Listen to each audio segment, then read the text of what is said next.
Bienvenidos al canal Línea de Noticias. Las fuerzas ucranianas lanzaron docenas de poderosos ataques contra los soldados rusos en las regiones de Donbass.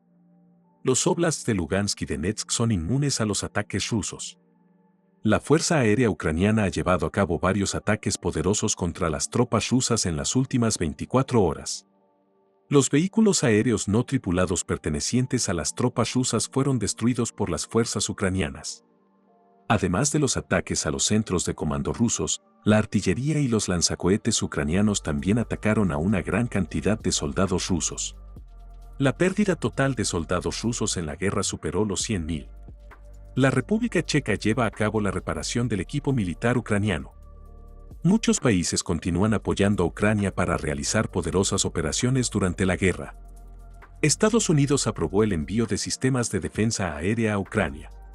Las fuerzas ucranianas están respondiendo con contraataques contra las tropas rusas y al mismo tiempo repeliendo los ataques rusos en las regiones orientales. Y mientras muchas áreas son liberadas por las fuerzas ucranianas, las tropas rusas continúan sufriendo grandes pérdidas. Las fuerzas ucranianas parecen haber desbaratado los planes de Rusia, que persistentemente quería apoderarse de la región oriental. Las tropas rusas se han retirado de muchas áreas debido a que las fuerzas ucranianas han avanzado demasiado en la región oriental en las últimas semanas. Además, las fuerzas ucranianas llevan a cabo ataques separados contra las tropas rusas en las regiones de Donetsk y Lugansk, deteniendo por completo el avance de las tropas rusas en la región oriental. Como se sabe, les hemos transmitido en nuestras noticias anteriores que continúan los intensos enfrentamientos en el frente de Bakhmut y se realizan importantes operaciones en la región de Kadivka. Mientras que las fuerzas ucranianas destruyen importantes depósitos de municiones pertenecientes a los soldados rusos, también llevan a cabo ataques contra muchos soldados rusos. Y a raíz de esta situación, podemos decir que el número total de soldados perdidos por Rusia en la guerra ha alcanzado cifras muy graves. Podemos decir que los factores más importantes en la constante derrota de los soldados rusos por parte de las fuerzas ucranianas son la inexperiencia de los soldados rusos y el hecho de que los soldados rusos no se sienten cómodos. Además, el hecho de que las fuerzas ucranianas tengan sistemas de defensa muy fuertes y soldados experimentados es uno de los factores más importantes en la derrota de los soldados rusos. Se informa que las fuerzas ucranianas repelieron los ataques de las tropas rusas en 16 regiones de los oblasts de Donetsk y Luhansk, después de lo cual llevaron a cabo más de 15 ataques contra soldados rusos. La Fuerza Aérea Ucraniana ha llevado a cabo 14 ataques aéreos contra soldados, armas y equipos militares rusos en las últimas 24 horas. Por separado, las tropas ucranianas lograron derribar 3 drones rusos. Además, las unidades de artillería y cohetes ucranianas destruyeron 3 centros de mando de las tropas rusas y contraatacaron a un gran número de soldados rusos. Aunque muchas regiones han sido liberadas gracias a la fuerte defensa de las fuerzas ucranianas, vemos que el número de bajas de soldados rusos ha alcanzado niveles récord. De hecho, uno de los mayores problemas que enfrentó Rusia durante esta guerra fue la falta de personal militar. Como es sabido, hay una grave disminución del personal militar de Rusia día a día. Debido a este declive, vemos que Rusia no pudo enviar suficientes soldados a los frentes y los soldados enviados fueron derrotados en poco tiempo. Por estas razones, Rusia, que se quedó atrás en la guerra, quiso aumentar el número de soldados en el ejército declarando muchas veces la movilización, pero los soldados reclutados por Rusia no tuvieron un efecto positivo. Porque las fuerzas ucranianas están derrotando cada día a más y más soldados rusos. De acuerdo con la información obtenida, se sabe que aproximadamente 600 soldados rusos perdieron la vida como consecuencia de las operaciones realizadas por los soldados ucranianos en las últimas 24 horas. Con el número de soldados rusos que perdieron la vida el último día, la pérdida total de Rusia en la guerra superó los 100.000.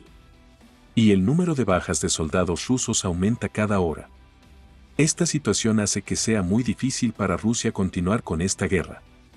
Porque si no hay suficientes soldados para luchar, Rusia perderá oficialmente en esta guerra. Mientras aumenta la pérdida de personal militar en Rusia, continúa el apoyo brindado a Ucrania para la reparación de los sistemas de defensa de Ucrania. Como se sabe, el costo del equipo militar utilizado durante la guerra es bastante alto. Aunque es muy costoso reemplazar el equipo militar completamente destruido, El costo del equipo militar dañado también es muy alto y estas reparaciones toman mucho tiempo. La reparación prolongada de equipos militares durante la guerra ralentiza los ataques de los países durante la guerra. Además, gastar dinero en la reparación de equipos militares durante la guerra también afecta económicamente al país. Por esta razón, muchos países apoyan a Ucrania enviando equipos militares a Ucrania y reparando equipos militares. Según la información recibida, la República Checa anunció que reparará y entregará 100 tanques T-72 a Ucrania. Estos tanques, que anteriormente fueron utilizados por Ucrania pero no se usaron durante un tiempo debido a los daños que recibieron durante la guerra, serán reparados por la República Checa en poco tiempo, listos para usar y enviados a Ucrania. Esto no solo le ahorrará tiempo a Ucrania durante la guerra, sino que también garantizará que la economía ucraniana no sufra daños durante este difícil periodo de la guerra. Si bien los países apoyan la reparación de vehículos militares ucranianos, se informó que Estados Unidos decidió enviar la batería del sistema de defensa aérea Patriot que está considerando enviar a Ucrania. Los sistemas de defensa aérea que se planea entregar a Ucrania a finales de año son uno de los sistemas de defensa más efectivos entre la ayuda estadounidense a Ucrania. Porque, como es sabido, estos sistemas de defensa aérea necesitan 9 baterías para poder destruir objetivos con fuerza. Eso significa 72 lanzadores, pero la entrega de incluso una de estas baterías a Ucrania es muy preocupante para las tropas rusas. Creo que las baterías restantes se enviarán a Ucrania según sea necesario en los próximos días. Dado que se sabe que los sistemas de defensa aérea Patriot son bastante abundantes en los Estados Unidos, es probable que se envíen a Ucrania en el futuro. Las fuerzas ucranianas ahora han bloqueado completamente cualquier actividad militar rusa en su territorio. En muchas áreas, las fuerzas ucranianas están destruyendo posiciones rusas y depósitos de municiones rusos. Además, como muchos soldados rusos fueron derrotados, el poder de Rusia en esta guerra está a punto de agotarse. Por lo tanto, parece solo cuestión de tiempo antes de que Ucrania logre una victoria completa en esta guerra. Continuaremos manteniéndolos informados de futuros desarrollos. Veremos qué sucede en los próximos días. Hemos llegado al final de otro vídeo. Puedes apoyarnos dando me gusta al video. Puedes seguir fácilmente nuevos videos suscribiéndote. Les deseo a todos un día libre de guerra. Nos vemos.